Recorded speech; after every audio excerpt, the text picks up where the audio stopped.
আমাদের কোনো অধিকার ছিল না, এই পূজা মন্দিরে প্রবেশ করার অধিকার ছিল না, কোনো স্কুলে যাওয়ার অধিকার ছিল না। স্কুলে গেলে গাড় ধাক্কা দিয়ে বের করে দিত। কোনো ঠাকুরের নাম উচ্চারণ করার সঙ্গে সঙ্গে জিহ্বা কেটে দিত।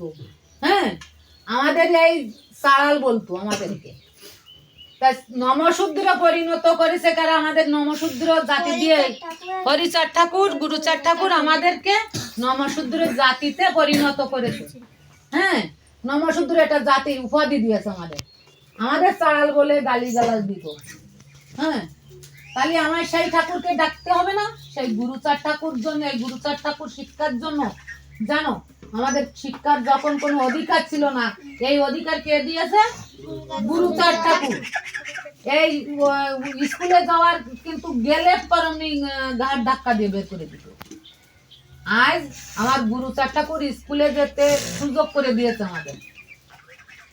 তখন কিন্তু সরস্বতী কিছু বলিনি, আমরা এখন বিদ্যার দেবী সরস্বতী বলি, ঠিক আছে, কিন্তু গুরুচাঁদকে আমাদের স্মরণ করতে হবে। আমাদের টেবিলে, বই পড়ার টেবিলে আগে গুরুচাঁদ ঠাকুরের নাম স্মরণ করে লীলামৃত বইটা রেখে বন্দনা পাঠ করে, তাই আমরা সবাই কিন্তু, তোমরা সবাই এই পড়াশোনা শুরু করবা। বই পড়াস তখন আগে পাঠ করে, মন্ত্র পাঠ করে সকালে সন্ধ্যায়, হ্যাঁ, সব সময় এই বন্দনাটা পাঠ করবা। তাহলে আমাদের এই ঠাকুর এসেছে কি জন্য? পতিত জাতি উদ্ধার করার জন্য আমাদের ঠাকুর এসেছে, তাই না? তাহলে আমাদের গুরুচাঁদ ঠাকুরকে, হরিচাঁদ ঠাকুরকে কিভাবে মানতে হবে? দেবতা বলে মানতে হবে না? ঠাকুর যদি না আসতো তো আমাদের তো সেই রকম, আমাদের মানে কিরাম, তুমি নাই সে সময় আসনি, তোমার দাদু আসেনি, তাদের তোমার বংশধর তো ছিল, কেউ না কেউ ছিল। তখনকার এই পূর্বপুরুষ যারা ছিল, তখনকার তো এই সুযোগ ছিল না। আজকের যদি তোমাদের সুযোগ করে দিয়েছে, লেখাপড়ার সুযোগ করেছে, ব্যারিস্টার করতেছে, কেউ উকিল হচ্ছে, কেউ ম্যাজিস্ট্রেট হচ্ছে। এখন যদি আমরা গুরুচাঁদ ঠাকুর, হরিচাঁদ ঠাকুরকে না চিনি, হবে? তাহলে আজকের থেকে প্রতিজ্ঞা নিতে হবে যে আজকের আমার ঠাকুর এসেছে আমাদের জন্য, আমাদের ভালোর জন্য, আমাদের উদ্ধার করেছে, আমাদের আজকের একটা সুন্দর জীবন দান করেছে। আমাদের শিক্ষার অধিকার ছিল না, দীক্ষার অধিকার ছিল না, লেখাপড়ার অধিকার ছিল না, কোনো ভালো কোনো বস্ত্র পরার অধিকার ছিল না, সুন্দরভাবে রাজনীতির অধিকার ছিল না, সামাজিক অধিকার ছিল না, কোনো কিছুর অধিকার ছিল না আমাদের একদিন। সেই অধিকার আমাদের ঠাকুর করে দিয়েছেন।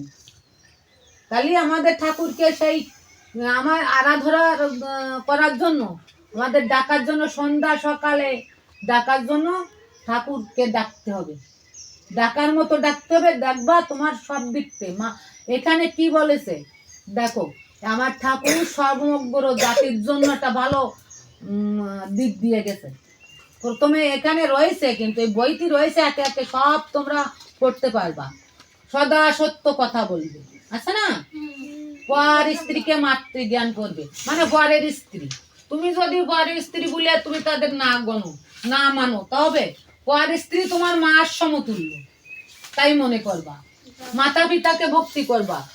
এ সমস্ত জাতির জন্য বলে গেছে না? খালি কি নিম্ন জাতির জন্যই বলেছে? খালি কি পতিত জাতির জন্যই বলেছে? বলিনি। সমগ্র পৃথিবীর যত জাতি আছে, বর্ণ আছে, সব বর্ণের জন্য আমাদের ঠাকুর এসেছে। তাহলে ঠাকুর আজকের সদা সত্য কথা বলবে, মাতা পিতাকে ভক্তি করবে, পরিস্থিতিকে মাতৃজ্ঞান করবে, জগৎকে প্রেম করবে। জগৎকে প্রেম করা মানে কি রাম জানো? বলো দিন, জগৎকে প্রেম করা মানে কি? জগতের সমস্ত মানুষ, জীব জন্তু, পশু পাখিকে ভালোবাসতে হবে। যদি কেউ একটা বিপদে পড়ে, যদি কোনো একটা আছে গরু তোমার আছে জড়াই গেছে, তাই না? একটা জড়াই যায়, তার মৃত্যুর কত যাত্রী হয়েছে, মরে যাওয়ার মতো হয়েছে, তাহলে তোমরা সেই গরুটারে ছাড়াই দেবো না? তোমার বাবা যে ও উগে গরু থাকবে, যা কোনো জড়াই মরুগে যাক, এই বাবা নাকি আছে ছাড়াই দেবা? কোনটা করবা? ছাড়াই দেবা। যদি একটা গরু বন্যের খাতে ধান খেয়ে যাচ্ছে, তুমি কি করবা? তাড়াই দেবা? তোমরা ভাববা না যে ও গিয়ে খেতের দাম খেয়ে যাচ্ছে, তা আমরা কি করব? আমরা তাড়াবো না, চলে যাই, তাই করবা নাকি তাড়াই দেবা? ওনতে সরাই দেবা। আর সেই মালিককে ডেকে বলবা যে এসছে, যদি তাকে চেনো, যে তোমাদের ধান খেয়ে যাচ্ছে গরুটি, এরকম বলবা। হ্যাঁ, তাহলে একে কি বলা হয়? জগৎকে প্রেম করা হয়। জগতের সমস্ত মানুষকে ভালোবাসবা, কারোর সাথে দুষ্টুমি করবা না, মারামারি করবা না, এটা থাকবে তো। আর সর্বপ্রথম সদা সত্য কথা বলবা। আমি অল্প অল্প করে পড়াবো, অল্প অল্প করে। এতে দ্বাদশ আজ্ঞা আছে, ঠাকুর আমাদের জন্য 12টা বাণী দিয়ে গেছে। 12টা বাণী যদি তোমরা যদি মেনে চলো, তাহলে একদিন তোমরা মানুষের মতো মানুষ হয়ে, সুশিক্ষিত হয়ে, একেবারে একদম সুন্দর একটা জীবন দান করবে ঠাকুর তোমাদের। আর লেখাপড়া শিখে চাকরি, বড় বড় চাকরি বাবা, বড় বড় যদি মনে করো, ঠাকুর তোমাদের ইচ্ছা পূরণ করবেই করবে। এখন থেকে তোমরা এই ঠাকুরের পথে আসতেছো না, এরকম সময় কেউ কোনোদিন আসেনি আগে। এই পর্যন্ত, এই এখান থেকে এর আগে কোনোদিনও এরকম সমাজ, এরকম বয়সে কোনো ছেলে মেয়েরা এই ধর্মের পথে আসেনি। তোমরা আজকের সেই সুযোগটা আজকেরও পাচ্ছ। আমার ঠাকুর আসে এখান থেকে অনেক আগে আসে, তাই না?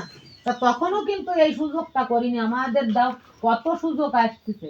আজকে ছোটবেলার থেকে এই বইটা কিন্তু আমরা কত বড় হলি পড়েছি না? এই লীলামি তো আমাদের বই বয়সে, আমরা বয়স হলে আমরা মনে করি না, দু একজন মনে করি না যে ও এখন আমার সময় হয়নি, আমার ওই যাওয়ানে বয়স হয়ে না কার একটু, তারপরে আমি ঠাকুরের নাম করবানি, এখন আমার সময় হয়নি, এই বলি না। অর্পণ আমার অর্পণ দেয়ছো, ওর বংশগত দেখে ও চাকি বাজাতে পারে, দোলও বাজাতে পারে, ও সমস্ত সংসারে সব কাজ করে। তারপরে কিন্তু ওর ওর ব্রেন ভালো, কারণ ওর মা বাবার সাথে কিন্তু ও সাধু সঙ্গে যায়।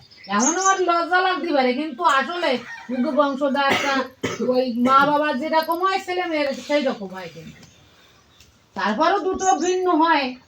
তোমাদের দুর্জয়ের বাড়ি মন্দির রয়েছে, তুমি যদি ঠাকুর সম্পর্কে কিছু না বলতে পারো, না জানতে পারো, তা তো হবে না, তাই না? ঠাকুরের মন্দির রয়েছে, তোমরা অনেক আগের পুরনো মতুয়া, তোমাদের তো জানতে হবে, এই সম্পর্কে জানতে হবে না? ওর বোনের কিছু শিখাইতে লাগে না। ওই ওর বোন দেখো, এখন ডাঙ্কা দাও, ডঙ্কা কীর্তন করতে পারবে, জাল দাও, জাল বাজাতে পারবে। ওর এখন এই এই বই পড়া দাও, ও এখন মুখস্থই তাই কি কালকেও মুখস্থ করে ও আমাদের এখানে শুনাই দিতে পারবে। তা শুধু মুখস্থ করলে হবে না, হৃদয় ধারণ করতে হবে। হ্যাঁ, সেইটা আমাদের পালন করতে হবে। হৃদয় ধারণ করে আমাদের পালন করতে হবে। খালি ধারণ করলেও হবে না, হৃদয় ধারণ করতে হবে, আবার তাই পালন করতে হবে। আমি ধারণ করে আমার হৃদয় থাকি, ওই যে জগৎকে প্রেম করবা,